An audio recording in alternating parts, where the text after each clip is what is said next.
Hello everyone, আসসালামু আলাইকুম। প্রতিদিনের মতো নিয়মিত রান্নার ভ্লগ নিয়ে আজকেও আপনাদের সামনে আশা করছি আপনারা সবাই ভালো আছেন। আলহামদুলিল্লাহ আমিও ভালো আছি আপনাদের দোয়া এবং ভালোবাসায়। তো আজকে হচ্ছে ছুটির দিনে সবাই বাসায় একসঙ্গে থাকবো, একসঙ্গে খাওয়া দাওয়া করবো, এই জন্যই হচ্ছে কিন্তু আজকের আয়োজন।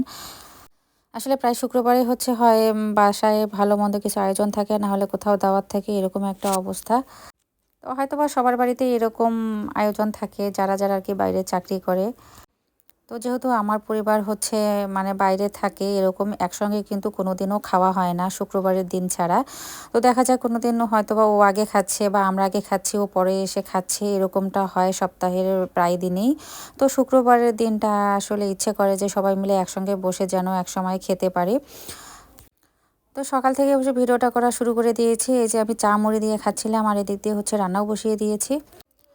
তো আজকে হচ্ছে মিষ্টি কুমড়া দিয়ে হচ্ছে আমি গরুর মাংসের আর কি হাড্ডি গুড্ডি চর্বি যেগুলো আছে এগুলো রান্না করব। আর এদিক দিয়ে হচ্ছে এই তো মাংসগুলো বসিয়ে দিলাম।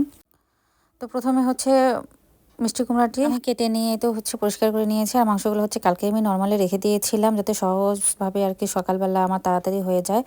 তো এদিক দিয়ে হচ্ছে মিষ্টি কুমড়া পরিষ্কার করে নেওয়ার পরে হচ্ছে মাংসগুলো আমি ভালোভাবে পরিষ্কার করে নিলাম, মরিচ পেঁয়াজগুলো কেটে রেডি করে নিয়েছি। তো আমি যেভাবে আর কি বরাবর রান্না করি আজকে ঠিক সেভাবে রান্নাটা করলাম। মাংসগুলো বসিয়ে দিয়ে এখানে হচ্ছে কাটা পেঁয়াজগুলো আর লবণ হলুদ, এরপরে হচ্ছে পরিমাণ মতো আদা বাটা, রসুন বাটা, গরম মশলা বাটা। গরম মশলা বাটাটা একটু পরিমাণে কম ছিল, তাই অবশ্য আমি গোটা এলাচ, দারচিনি এগুলো দিয়ে দিয়েছি, আর তেজপাতা সব কিছু দিয়ে একটু মরিচ বাটাও দিয়ে দিলাম। এতে ভালোভাবে কষিয়ে হচ্ছে 8-10টার মতো হচ্ছে শেষ দিয়ে নিলাম। এরপরে হচ্ছে আবার একটু আলু দিলাম। আলু না দিলে কিন্তু আমার একদমই ভালো লাগে না গরুর মাংসের মধ্যে। আপনারা কে কে আছেন আপুরা আমার মতো আলু প্রিয়? যারা মাংসের মধ্যে আলু খেতে পছন্দ করেন অবশ্যই একটু কমেন্টসে জানাবেন। তো যাই হোক, এদিক দিয়ে মাংসগুলো নামিয়ে হচ্ছে আমি হাড়গুলোকে আলাদা করলাম আর দুইটা বাটিতে করে রাখলাম। একটা দেখতে পাচ্ছেন ছোটো বাটি, একটা বড় বাটি। ছোটো বাটিটা রাখলাম বাচ্চাদের জন্য। আসলে অনেক সময় তাড়াহুড়া করে সকালবেলা হচ্ছে স্কুলে যেতে হয়, এত সকালবেলা উঠে রান্নাবান্না করতে একটু সমস্যা হলে তখনই কিছু আমি এই মাংসটা বের করে ওদেরকে দিয়ে দিই।